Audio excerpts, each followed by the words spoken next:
Welcome everyone to today's program, and I've got a very special guest with me today, and many of you already know her. Dr. Lori Shimmick has been on our show before. We've done a lot of food demonstrations in the past, and Lori, it is great to have you back.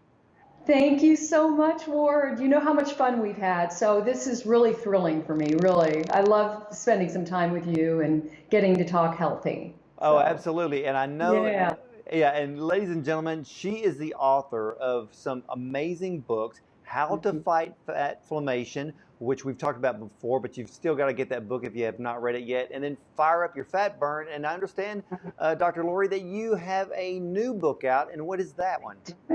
It's called Beginner's Guide to Intermittent Fasting. So, an exceptional tool to really undo all the bad things you've done to your body. Well, that's our subject today. So explain to all of us, Okay. what is intermittent fasting? Yeah. So intermittent fasting is simply not eating for periods of time. And you know, the one thing everybody thinks that it is challenging and it's hard but it really isn't because we've all done it. Have you ever had brunch where you've delayed breakfast for a few hours, right? So that's intermittent fasting. And the good thing is if you do it the right way, you are going to see powerful effects. So if you, for example, go to sleep, your last meal is, say, 9 o'clock at night, rather late in my opinion, but just most people eat really late. And you wake up at 9 in the morning, or you have your next meal at 9 in the morning. That's 12 hours of fasting. So from your prior dinner to that breakfast, you have been fasting for 12 hours, and most of it was sleeping. And that's the good thing about fasting is that you can do it, most of it while you're sleeping. Well, And we all go through a natural fasting each night anyway. Well, Lori, I've been practicing this for a while now, and what I do is, I like to try to get the meal into about 6 p.m. But there are times when we have a long day, and then we don't get to eat till about 7 or 8, and then Right. I make sure that the next day I don't have my first meal until noontime. And Oh, for some nice. people, they're like, "Wow, that's tough," but I've heard some tricks maybe with coffee, adding a little bit of coconut oil is okay to do that by the time you take your first meal at noon. Right. And actually, that's one of the problems. People think they're fasting and they're really not. So they're adding any food that has a calorie in it is breaking the fast. So any food that has a calorie is essentially bumping up your insulin, which then stops the fasting. What you want is flat insulin and flat glucose, essentially, pretty much. And that's what happens. And all the good things happen, all the magic, if you will, happens when we don't eat. So, for example, something called autophagy occurs. I'm sure you've heard of this Oh word, yes. but yes, it's like cellular house cleaning. And this is really our body's most powerful way to detox. It simply is cleaning out all that cellular junk, all of that debris that collects when our mitochondria, say, are churning out creating that energy, that ATP, and all sorts of cellular machinations take place during our digestive process and afterwards. But we really need autophagy in order to optimize our cellular health. And intermittent fasting does that, and it also optimizes our mitochondrial health, which is really a whole nother show. But Right. suffice it to say that intermittent fasting is beyond powerful in terms of really weight loss, brain health, gut health, better sleep, and the list goes on. I could list literally 10 things: lifespan, health span, cellular health, mitochondrial health. Everything you can think of is a part of the benefits of intermittent fasting. Well, let me ask you this. What about, for an example, let's say someone is type 2 diabetic. Um, Mhm.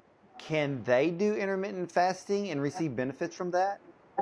Yes, but I prefer people, they really can, and it's very beneficial for them. But I really, with type 2 diabetes, I prefer that they work with a healthcare practitioner or their physician. But for example, now the ketogenic diet, which is a very low carb diet, is excellent. We know that simply going into ketosis, which intermittent fasting puts you into, is going to help reverse type 2 diabetes. Virta Health has great research out there showing that they've been doing that, and it's fantastic. Well, I love that. Now, with intermittent fasting, and I understand there's a lot of different ways of doing it. For you, what do you suggest? Maybe stop your last meal at 6 p.m. and then going how long till the first meal? Well, it's really, I don't want anybody to start it, jump right into it, and then say one day I'm going to just intermittent fast. And what I like to do is, especially because most people are very glucose dependent. They're not fat, they're not using their fat as fuel. They're using glucose as fuel. And so the average person ingests 300 grams of carbohydrates a day, which is very high. So Yes. when you go from no food to, from all that carbohydrate ingestion to no food, it's painful, and it usually doesn't stay. Doesn't stick around. So what I have my clients do, and I have my readers do, is I have them stop snacking at first. So stop snacking in between meals for about a week or two, and then start reducing your carbohydrate load, just generally. And then we can talk about fasting. Say your last meal is at 7.